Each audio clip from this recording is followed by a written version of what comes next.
Okay, when breaking down a question, we need to start, as you would imagine, at the beginning. Okay, so first thing we need to do is we need to highlight the item.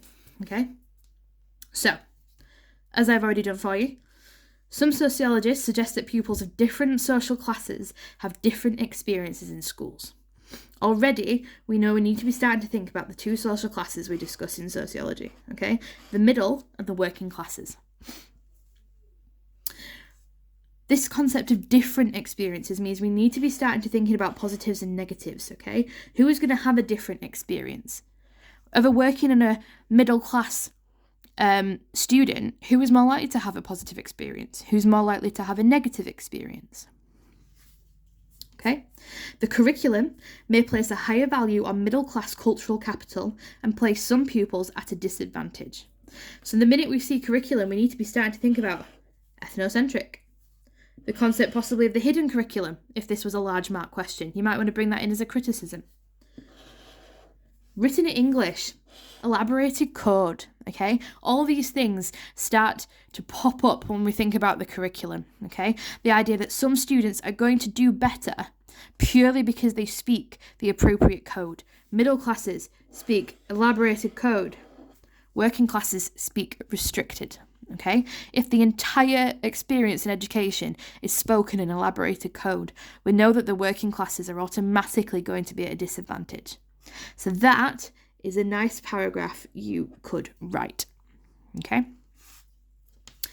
Moving on. Middle class cultural capital. Now, the minute you see that, you should be starting to think about this, okay? You should be starting to think about the material, the social, the parental attitudes, the way our middle class parents address our education, how they get involved with it, okay? The excess time and energy. Okay, the fact they're not a single parent, trying to juggle multiple children and work, they can dedicate that time. Okay, that could be your second paragraph. And we're not even halfway down the item yet.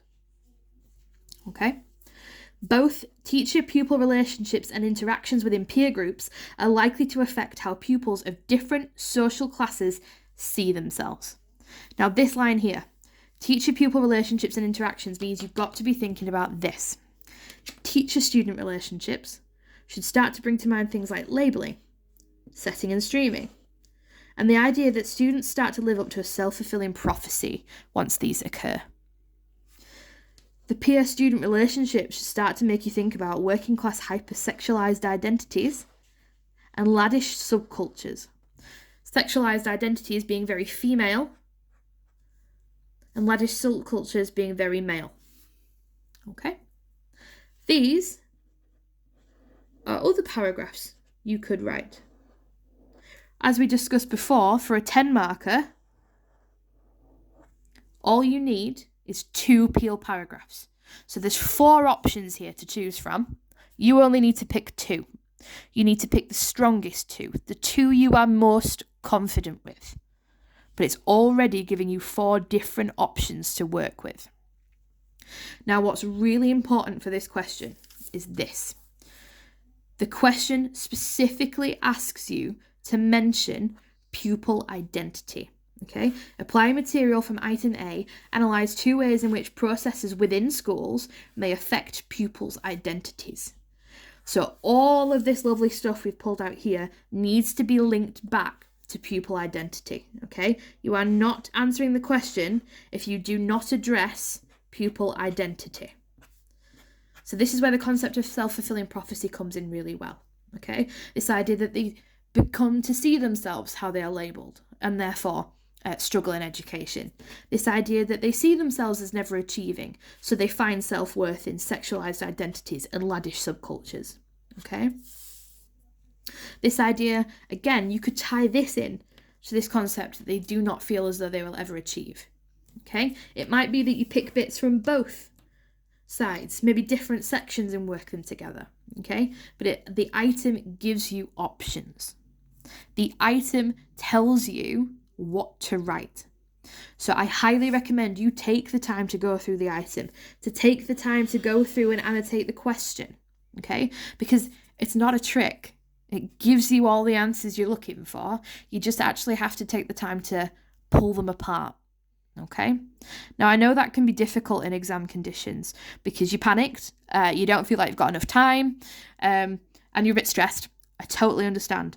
But giving yourself a minute or two just to do some of this will really help set you up for a much more effective answer. Okay? So like we've just done, we need to annotate the answer. Now, evaluation. Do we need evaluation for a 10 marker? No. Okay? We do not need any evaluation in a 10 marker. All you need to do is spell out for me PEAL. That simply, PEAL. Point, evidence, analysis, and link.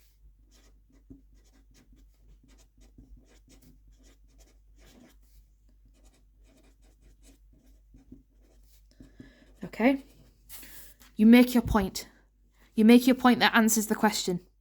You pull evidence from the item to make sure you are actually answering the question. You analyse this. And now this is not just explaining. We need some depth. We need sociologists. We need developed thoughts, developed answers, how it might actually make them feel. Okay? And then I need you to quickly link back to the question. Okay? Give me a sentence at the end that reverts back to this question, okay? Specifically, this pupil identities, okay? So you are really getting those full marks. For a 10 marker, you do one of these twice, okay? Short introduction always helps, single sentence. One of these twice, okay? That is how you break down a 10 mark question.